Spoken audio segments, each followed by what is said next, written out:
Chapter 12, the Polyjuice Potion. They stepped off the stone staircase at the top, and Professor McGonagall rapped on the door. It opened silently, and they entered. Professor McGonagall told Harry to wait and left him there, alone. Harry looked around. One thing was certain. Of all the teachers' offices Harry had visited so far this year, Dumbledore's was by far the most interesting. If he hadn't been scared out of his wits that he was about to be thrown out of school, he would have been very pleased to have a chance to look around it. It was a large and beautiful circular room, full of funny little noises. A number of curious silver instruments stood on spindle-legged tables, whirling and emitting little puffs of smoke. The walls were covered with portraits of old headmasters and headmistresses, all of whom were snoozing gently in their frames. There was also an enormous, claw-footed desk, and sitting on a shelf behind it, a shabby, tattered wizard's hat, the Sorting Hat. Harry hesitated. He cast a wary eye around the sleeping witches and wizards on the wall. Surely it couldn't hurt if he took the hat down and tried it on again, just to make sure it had put him in the right house. He walked quietly around the desk, lifted the hat from its shelf, and lowered it slowly onto his head. It was much too large and slipped down over his eyes, just as it had done the last time he put it on. Harry stared at the black inside of the hat, waiting. Then a small voice said in his ear, "Be in your bonnet, Harry Potter?" Yes," Harry muttered. Sorry to bother you. I've wanted to ask. You've been wondering whether I put you in the right house," said the hat smartly. "Yes, you were particularly difficult to place, but I stand by what I said before." Harry's heart leapt. "You would have done well in Slytherin." Harry's stomach plummeted. He grabbed the point of the hat and pulled it off. It hung limply in his hand, grubby and faded. Harry pushed it back on its shelf, feeling sick. "You're wrong," he said aloud. Harry backed away. Then a strange gagging noise behind him made him wheel around. He wasn't alone, after all. Standing on a golden perch behind the door was a decrepit-looking bird that resembled a half-plucked turkey. Harry stared at it, and the bird looked balefully back, making its gagging noise again. Harry thought it looked very ill. Its eyes were dull, and even as Harry watched, a couple more feathers fell out of its tail. Harry was just thinking that all he needed was for Dumbledore's pet bird to die while he was alone in the office with it, when the bird burst into flames. Harry yelled in shock and backed away into the desk. He looked feverishly around in case there was a glass of water somewhere, but couldn't see one. The bird, meanwhile, had become a fireball. It gave one loud shriek, and next second there was nothing but a smoldering pile of ash on the floor. The office door opened. Dumbledore came in, looking very somber. "Professor!" Harry gasped. "Your bird! I couldn't do anything! He just caught fire!" To Harry's astonishment, Dumbledore smiled.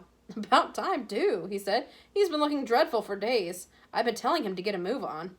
He chuckled at the stunned look on Harry's face. "Fawkes is a phoenix, Harry. Phoenixes burst into flames when it's time for them to die, and are reborn from the ashes. Watch him." Harry looked down in time to see a tiny, wrinkled, newborn bird poke its head out of the ashes. It was quite as ugly as the old one.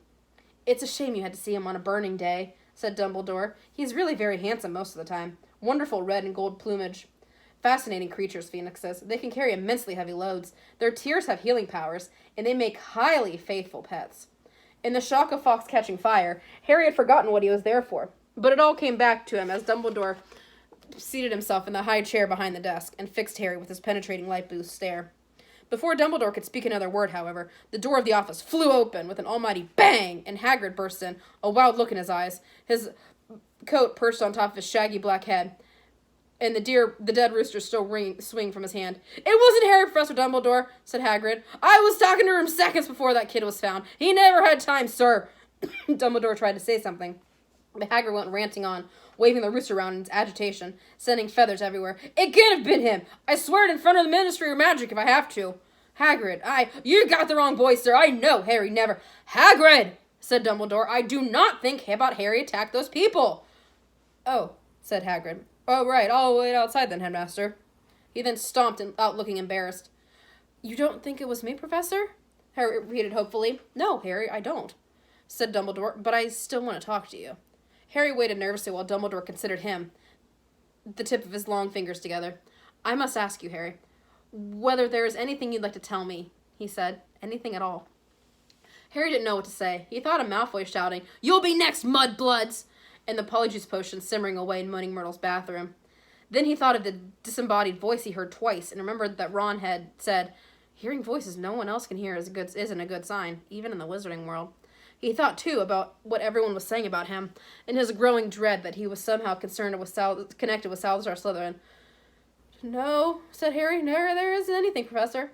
The double attack on Justin and nearly headless Nick turned what had hitherto been nervousness into real panic.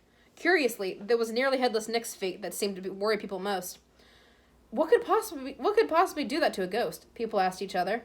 What terrible power could harm someone who was already dead?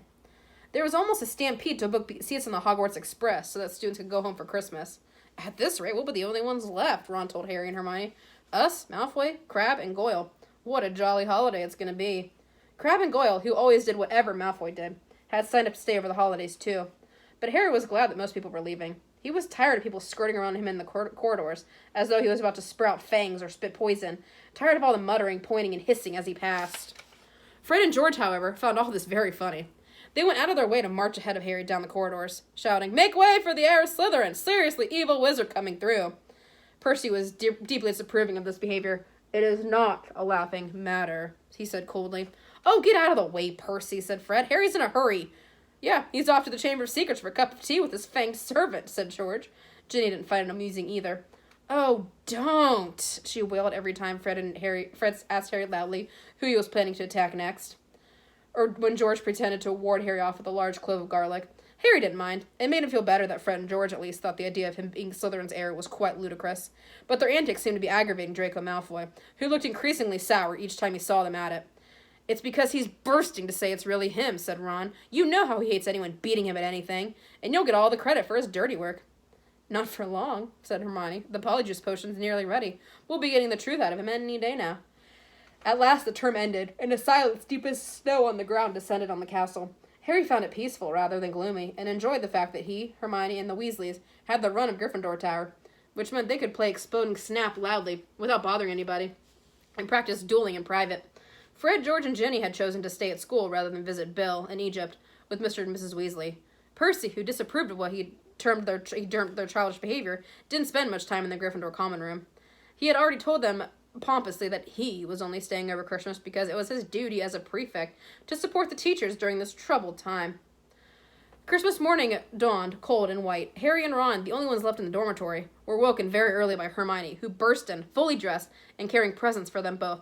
"Wake up!" she said, loudly, pulling back the curtains on the window. "Hermione, you're not supposed to be in here," said Ron. "Merry Christmas to you, too," said Hermione, throwing him his present. "I've been up for nearly an hour, adding more lace wings to the potion. It's ready." Harry sat up, suddenly wide awake. "Are you sure?"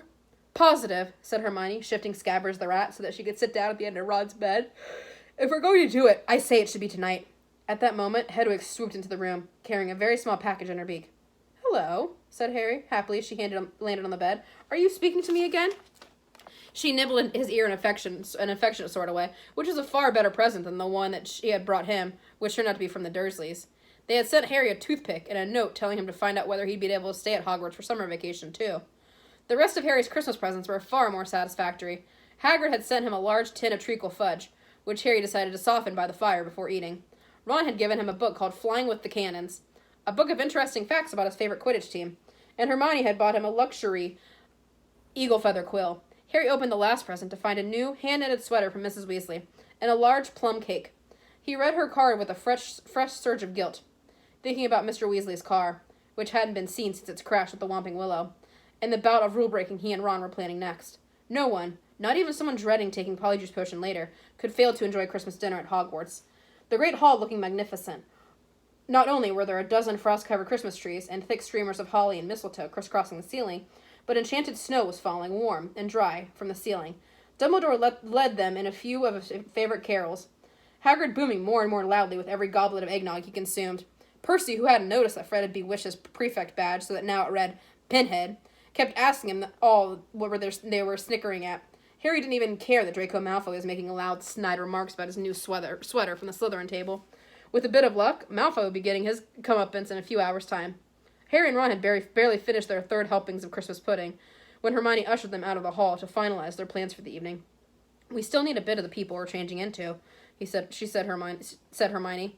"And obviously it'll be best if you can get something of Crabbe and Goyle's. They're Malfoy's best friends. He'll tell them anything. And we also need to make sure the real Crabbe and Goyle can't burst in on us while we're interrogating him." "I've got it all worked out," she said. To Harry and Ron's stupefied faces, she held up 2 plump chocolate cakes.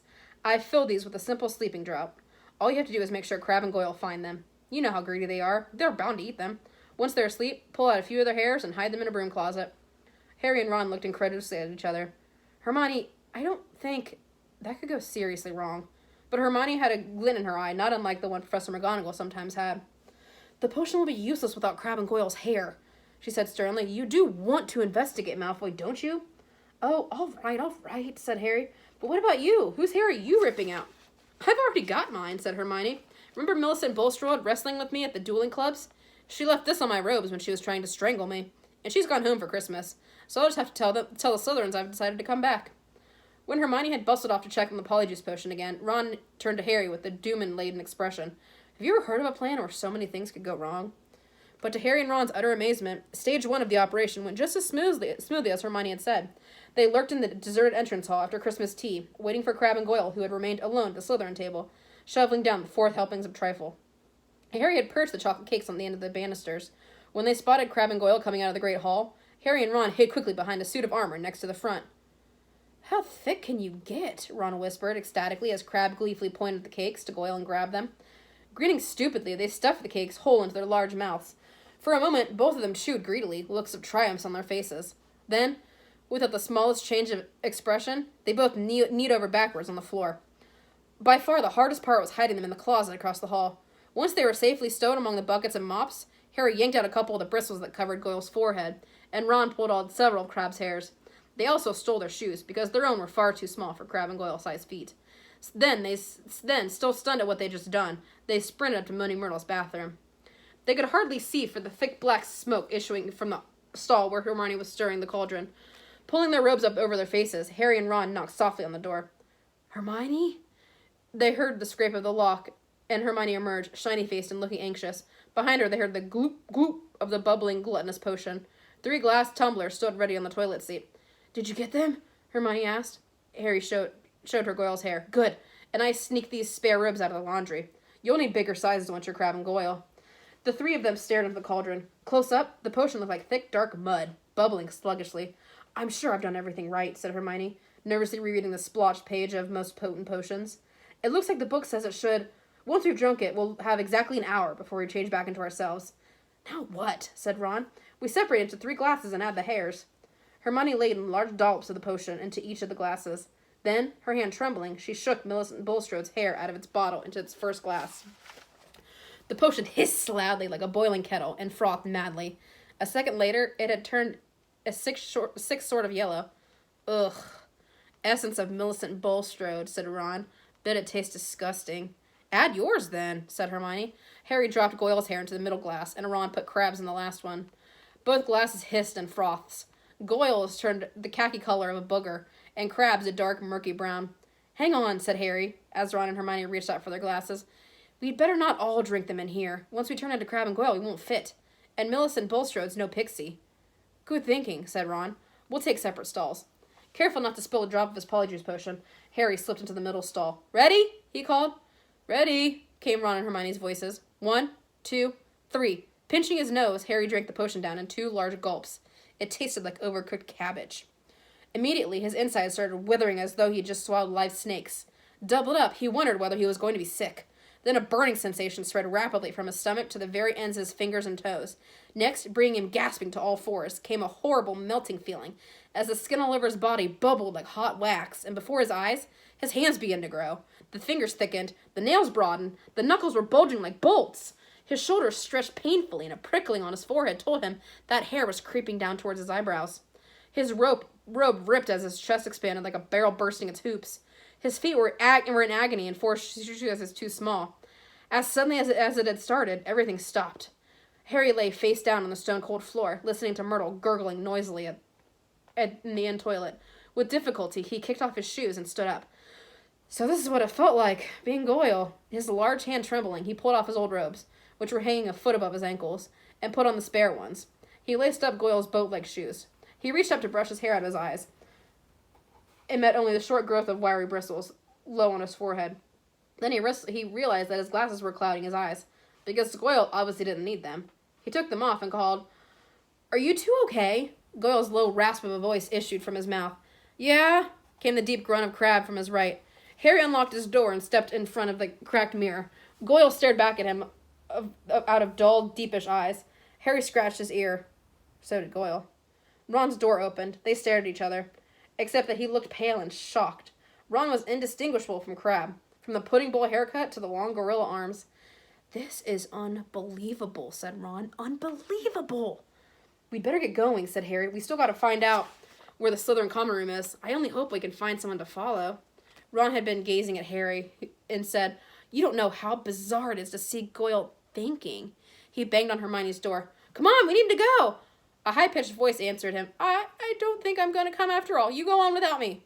Hermione, we know Millicent Bulstrode's ugly, but no one's going to know it's you. No, really, I don't think I'll come. You two hurry up. You're wasting time. Harry looked at Ron, bewildered. That looks more like Goyle, said Ron. That's how he looks every time a teacher asks him a question. Hermione, are you okay? Said Harry. Fine, I'm fine. Go on. Harry looked at his watch. 5 of their precious 60 minutes had already passed. We'll meet you back here, all right? He said. Harry and Ron opened the door of the bathroom carefully, checking that the coast was clear, and set off. Don't swing your arms like that, Harry muttered to Ron. Crab holds him sort of stiff. How's this? Yeah, that's better. They went down the marble staircase. All they needed now was a Slytherin that they could follow to the Slytherin common room. But there was nobody around. Any ideas? Muttered Harry. The Slytherins always come up to breakfast from over there, said Ron. The words had hardly left his mouth when a girl with long, curly hair emerged from the entrance. Excuse me? Said Ron. We've forgotten the way to our common room. I beg your pardon? Our common room? I'm a Ravenclaw. She walked away, looking suspiciously back at them. Harry and Ron hurried down the stone steps into the darkness, their footsteps echoing particularly loud as Crabbe and Goyle's huge feet hit the floor. Ha! Said Ron. There's one of them now. The figure was emerging from a side room. As they hurried nearer, however, their hearts sank. It wasn't a Slytherin. It was Percy. What are you doing here? Said Ron. Percy looked, wondering. That, he said, is none of your business. It's Crabbe, isn't it? Oh, yeah, said Ron. Well, get off to your dormitories. It's not safe to go wandering around dark corridors these days. You are, said Ron. I, said Percy, am a prefect. Nothing's about to attack me. A voice suddenly echoed behind Harry and Ron. Draco Malfoy was strolling towards them, and for the first time in his life, Harry was pleased to see him. There you are, he said. Have you two been pigging out in the Great Hall all of this time? I've been looking for you. I want to show you something really funny. Malfoy glanced withering at Percy. And what you're doing down here, Weasley? He sneered. Percy looked outraged. You want to show a bit more respect to a school prefect, he said. I don't like your attitude. Malfoy sneered and motioned for Harry and Ron to follow him. Harry almost said something apologetic to Percy, but caught himself just in time. He and Ron hurried after Malfoy, who said as they turned into the next passage, That Peter Weasley. Percy, Ron corrected. Whatever, said Malfoy. I've noticed him sneaking around a lot lately, and I bet I know what he's up to. He thinks he's going to catch Slytherin's heir single-handedly. He gave a short, derisive laugh. Harry and Ron exchanged excited looks. Malfoy paused by a stretch of bare, damp stone wall. What's the new password again? He said to Harry. Oh yeah, pure blood, said Malfoy, not listening, and a stone door concealed in the wall slid open. Malfoy marched through it, and Harry and Ron followed him. The Slytherin common room was a long, low, underground room with rough stone walls and ceiling from which round, greenish lamps were hanging from on chains. A fire was crackling under an elaborately carved mantelpiece ahead of them, and several Slytherins were silhouetted around it in high-backed chairs. Wait here, said Malfoy. I'll go and get it. My father just sent it to me. Wondering what Malfoy was going to show them, Harry and Ron sat down, doing their best to look at home. Malfoy came back a minute later, and thrust it under Ron's nose. That'll give you a laugh, he said. Harry saw Ron's eyes widen in shock. He read the clipping quickly, gave a very forced laugh, and handed it to Harry. It had been clipped out of the Daily Prophet. Inquiry at the Ministry of Magic. Arthur Weasley, head of the Misuse of Muggle Artifacts Office, was today fined 50 galleons for bewitching a Muggle car. Mr. Lucius Malfoy, governor of Hogwarts School of Witchcraft and Wizardry, where the enchanted car crashed earlier this year, called today for Mr. Weasley's resignation. Weasley has brought the ministry into dispute, said Mr. Malfoy told our reporter. He is clearly unfit to draw upon our laws, and his ridiculous Muggle Protection Act should be scrapped immediately. Mr. Weasley was unavailable for comment, although his wife told reporters to clear off or she set the family ghoul on them. Well, said Malfoy, don't you think it's funny? Ha ha ha, said Harry bleakly. Arthur Weasley loves Muggles so much he should snap his wand in half and go and join them, said Malfoy. You'd never know the Weasleys were purebloods the way they behave. Ron, or rather Goyle's face, was contorted with fury. What's up with you, Crabbe? Snapped Malfoy. Stomachache, Ron grunted. We'll go up to the hospital wing and give all those mudbloods a kick for me. You know, I'm surprised the Daily Prophet hasn't reported all these attacks yet. I suppose Dumbledore's trying to hush it all up. He'll be sacked if it doesn't stop soon. Father's always said old Dumbledore is the worst thing that ever happened to this place. He loves Muggleborns. A decent headmaster would never let slime like that Creevy in.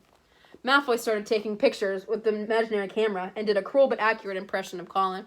Potter, can I have your picture, Potter? Can I have your autograph? Can I lick your shoes, please, Potter? He dropped his hands and looked at Harry and Ron. What's the matter with you two? Far too late, Harry and Ron forced themselves to laugh, but Malfoy seemed satisfied. Perhaps Crabbe and Goyle were always slow in the uptake. St. Potter, the Mudblood's friend, said Malfoy. He's another one with no proper wizard feeling, or he wouldn't go around with that jumped-up Granger Mudblood. And people think he's Slytherin's heir. Harry and Ron waited with bated breath. Malfoy was surely seconds away from telling them that it was him. But then, I wish I knew who it is, said Malfoy. I could help them. Ron's jaw dropped so that Crabbe looked even more clueless than usual. Fortunately, Malfoy didn't notice. And Harry, thinking fast, said, You must have some idea who's behind it all. You know I haven't, Goyle. How many times do I have to tell you? Snapped Malfoy, and Father won't tell me anything about the last time the chamber was opened either. Of course, it was 50 years ago, so it was before his time. But he knows all about it, and he says that it was all kept quiet and it looked suspicious if I knew too much about it. But I know one thing. Last time the Chamber of Secrets was opened, a Mudblood died. So I bet it's a matter of time before one of them's killed this time. I hope it's Granger, he said. Ron was clenching Crabbe's gigantic fists, feeling that it would be a bit of a giveaway if Ron punched Malfoy. Do you know if the person who opened the chamber last time was caught? Oh, yeah. Whoever it was expelled, said Malfoy. They're probably still in Azkaban. Azkaban, said Harry. Azkaban, the wizard prison, Goyle. Honestly, if you were any slower, you'd be going backwards. He shifted restlessly in his chair and said, Father says to keep my head down and let the heir Slytherin get on with it. He says the school needs riddled of all these Mudblood filth, and to not get mixed up with it. Harry tried to force Goyle's dull face into a look of concern. Yeah, said Malfoy. Luckily they didn't find much. Father's got some very valuable dark art stuff. But luckily we've got our own secret chamber under the drawing room floor. Malfoy looked at him. So did Harry. Ron blushed. Even his hair was turning red. His nose was also slowly lengthening. Their hour was up. Ron was turning back into himself, and from the look of horror he was suddenly giving Harry, he must be too. They both jumped to their feet. The medicine for my stomach, Ron grunted. And without further ado, they sprinted the length of the Slytherin common room, hurled themselves at the stone wall, and dashed up the passage, hoping against hope that Malfoy hadn't noticed anything. Harry could feel his feet slipping around in Goyle's huge shoes. Well, it wasn't a complete waste of time, Ron panted as they sprinted towards Moaning Myrtle's bathroom. I know we still haven't found out who's doing the attacks, but I'm going to write to Dad tomorrow and tell him to check under the Malfoy's drawing room. Harry checked his face in the cracked mirror. He was back to normal. He put his glasses on as Ron hammered on the door of Hermione's stall. Hermione, come out! We've got loads to tell you! Go away! Hermione squeaked. What's the matter? Said Ron. You must be back to normal by now. But Moaning Myrtle glided suddenly through the stall door. Oh, wait till you see, she said. It's awful, said Moaning Myrtle. They heard the lock slide back and Hermione emerged, sobbing, her robes pulled up over her head. What's up? Said Ron. Have you still got Millicent's nose or something?